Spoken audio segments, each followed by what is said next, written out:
We all know that there are many gaps in the Indian education system, and it's high time that we at least try to acknowledge them. Hey Jallies, how are you doing? Welcome to Jalli Time. I have wanted to talk about this subject for a very long time, and today I have bundled up all my courage to talk about this very important but sensitive subject, Indian education system. I know there are going to be a lot of haters who say that Indian education system is great and we have lots of doctors, engineers, scientists, CEOs, etc. But do you realize that those great people are only 0.1% of our entire population? What about the rest? Where do they stand? I know you will not have the answer because you don't want to accept and acknowledge that yes, we have a problem. Now, what are the major drawbacks in our education system? The first one is we definitely lack in creativity. We do not impart creativity in schools. All we are pushing kids to do is to get a job, get a decent salary. That's all. That's all people are raving about. Right? Nobody teaches about drama, art, music, philosophies, civilization, nothing. We don't know anything about it. Even we do not encourage people to read books. You know, only a very few people read books, are interested in reading books. Most people find it very tedious and they are not at all interested in reading books. Why? Because nobody ever told you that by reading books you can achieve something greater in your life. Nobody made them realize that. Another thing that we seriously lack in our schools is life skills. Nobody teaches about life skills. Some of the important life skills which I believe should be taught are etiquettes. We should know how to behave in a social situation, how to talk to people, how to start a conversation, because we don't know that.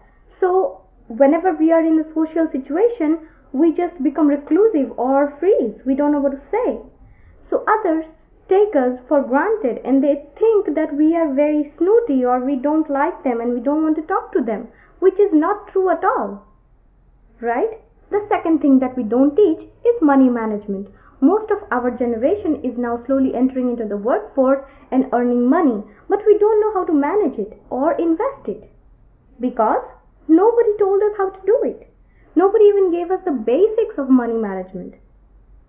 Right? All we do is ask our parents, ask our elders how they did it. And trust me, today's financial situation that we have is not the same as what our parents had, right? They had a single job situation, but in another 10 years, most of us will be having multiple income sources and we should learn how to manage it. The economy is changing, career choices are changing, we are going to have multiple sources of income in no time. And we should know how to manage our money, how to manage our income, how to invest our money. Another thing lacking is self-defense. Why self-defense? It's the basic right to protection. You should know how to protect you in a situation, in an urgent situation. I know we are a forward society, we have people to protect us, but you should know how to do that yourself, right? Basic stuff. I also understand that there are self-defense classes which you can take, karate and all those things, but why not basic self-defense class in schools? Think about it.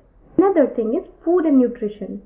I have no idea about food and nutrition, how I should take care of my body, how much exercise I need to do, when I should do, which foods are best for my body and what I should eat. All those things, I have no idea about it.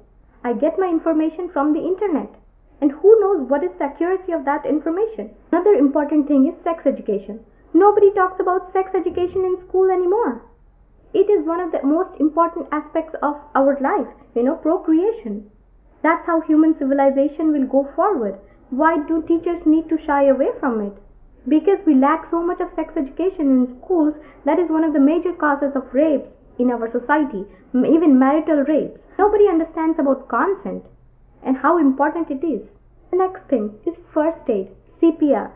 CPR is nothing but cardiopulmonary resuscitation. If somebody is dying out of cardiac arrest, do you know what you need to do in those precious seconds to save that person's life? We have no clue at all. All we know is to panic. That's all. We should understand that things are changing. Our society is changing. We need to groom the kids and the younger generation to be able to sustain forward in their lives. They should be able to build on what they learned in school.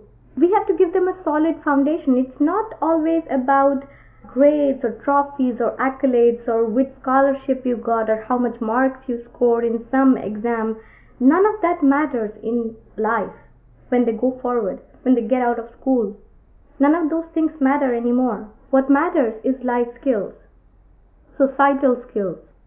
I find it completely illogical that I know so much about algebra and trigonometry and I can solve complex differential equations, but I don't know how to calculate my taxes. I don't know how to file my tax returns. I should know the basic stuff to do it myself, right? I know this has been a very serious video with no fun stuff, which generally is what I do, but I wanted to leave you guys with a thought. So you would realize and acknowledge where we are missing stuff and where we can improve stuff in our education system for a better future. Please spread the idea and share this video. Thanks for watching. I'll see you next week. Love and peace. Ta-da!